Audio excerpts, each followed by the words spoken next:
Welcome to morning మన్నా. నేటి వాక్య దర్శనం కొరకు కీర్తన గ్రంథం 40వ సంకీర్తన 2వ చరణం. నాశనకరమైన గుంటలో నుండి, జిగటగల దొంగ ఊబిలో నుండి ఆయన నన్ను పైకెత్తెను. నా పాదములు బండ మీద నిలిపి నా అడుగులు స్థిరపరచెను.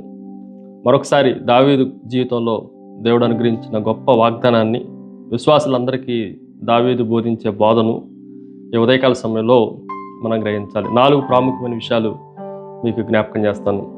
మొట్టమొదటిది ఇట్ ఈజ్ ఎక్స్ట్రాక్షన్, వెలికితీత. మనం జాగ్రత్తగా ఆలోచన చేస్తే 2 ప్రదేశాల నుండి దేవుడు మనల్ని బయటికి లాగుతున్నాడు. మొదటిది నాశనకరమైన గుంటలో నుండి, రెండోది జిగటగల దొంగ ఊబిలో నుండి. దైవిక సంబంధమైన ప్రమేయం ఉండి దేవుడే మనల్ని బయటికి లాగితే తప్ప, మనల్ని వెలికి తీస్తే తప్ప ఈ ప్రదేశాల నుండి బయటపడటానికి అవకాశం లేదు. నాశనకరమైన గుంట అది నరకానికి, పాపానికి, శాపానికి, అవిధేయతకు సాదృశ్యంగా ఉంది. జిగటగల దొంగ ఊబి, పైకి ఏమీ ఊబిలాగా కనిపించదు, కానీ అందులో ఇరుక్కుపోయిన వారు దానిలో నుండి బయటికి రావడానికి కష్టపడతారు. అలాగే పాపము బయటికి కనిపించకుండానే మనల్ని బయటికి పడకుండా ఎప్పుడు పాపంలోనే ఉండేటట్లుగా అది జిగటగలిగిన ఊపిగా కనిపిస్తూ ఉంది. దానిలో నుండి బయటికి తీసుకురావటం, వెలికితేత దేవుని చేతిలో ఉంది. రెండో విషయాన్ని మీకు జ్ఞాపకం చేస్తాను. ఎలివేషన్, పైకి ఎత్తటం. ఇలాంటి గుంటలో నుండి, నాశనకరమైన ఊబిలో నుండి దేవుడే మనల్ని పైకెత్తేవాడు. అందుకే ఆయన నన్ను పైకెత్తెను అన్న మాట దావీదు పలకటం మనం చూడొచ్చు.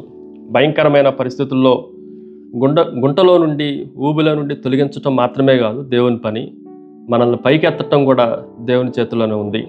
కొన్నిసార్లు పెంట కుప్పల మీద నుండి, కొన్నిసార్లు ఇలాంటి జిగటగల దొంగ ఊబిలో నుండి, నాశనకరమైన గుంటలో నుండి మనల్ని ఎత్తైన స్థలంలోనికి, మరలా ఈ పాపము కానీ, ఈ గుంట కానీ, ఈ ఊబి కానీ మనల్ని పుట్టుకోలేనంత ఎత్తైన స్థలంలోనికి దేవుడు లేవనెత్తగలిగిన వాడు. ఒక దొంగని దేవుడు పరలోకం వరకు ఎత్తగలిగిన గొప్ప మాటను మనం గ్రహించవచ్చు. దాని 3వ విషయాన్ని మీకు జ్ఞాపకం చేస్తాను. ఎస్కేప్, మనము తప్పించుకోవాలి.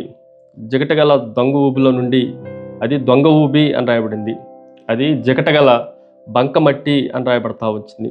ఈ బంకమట్టిలో నుండి, ఈ అస్థిరత్వంలో నుండి, ఈ పాపంలో నుండి మనల్ని తప్పించుకోవాలి అని అంటే దేవుడే తప్పించాలి. ఇంత గొప్ప రక్షణను నిర్లక్ష్యం చేసిన ఎలాగూ తప్పించుకుందువు అన్న మాట ఎంత ప్రాముఖ్యమైందో, ఈ దొంగ ఊబిలో నుండి మనల్ని తప్పించాలన్నా కూడా దేవునికి మాత్రమే, ప్రభువుకు మాత్రమే సాధ్యము అన్న సత్యాన్ని మనం జాగ్రత్తగా ఆలోచన చేయాలి. 4వ విషయాన్ని మీకు జ్ఞాపకం చేస్తాను. ఎస్టాబ్లిష్మెంట్, ఆయన మనల్ని స్థాపన చేసేవాడు, కుదురుపాటు చేసేవాడు. 3వ చరణం ప్రారంభంలో నా పాదములు బండ మీద నిలిపి నా అడుగులు స్థిరపరచెను. మన పాదములు బండ మీద నిలిపేవాడు, ఆ బండ మన ప్రభువైన యేసుక్రీస్తే. మన జీవితాన్ని యేసుక్రీస్తు మీద స్థిరపరిచేవాడు, కుదురుబాటు చేసేవాడు అన్న విషయాన్ని ఈ ఉదయకాల సమయంలో మనం ఆలోచన చేయాలి. మరలా మట్టిలో మునిగిపోకుండా దేవుని కొరకు స్థిరంగా బండ మీద నిలబడటానికి దేవుడు సాయం చేయనుగాక. ప్రార్థన. సకల ఆశీర్వాదములకు కారణభూతులకు తండ్రి, భయంకరమైన నాశనకరమైన గుంటలోను, జిగటగల దొంగ ఊబిలోను మేము ఉంటుండగా నీ కుమారుడైన యేసుక్రీస్తు బండ మీద మమ్మల్ని నిలిపినందుకే మిమ్మల్ని స్తుతిస్తూ ఆరాధిస్తూ యేసు నామమున అడిగి వేడుకొంచున్నాం తండ్రి. ఆమెన్. God bless you.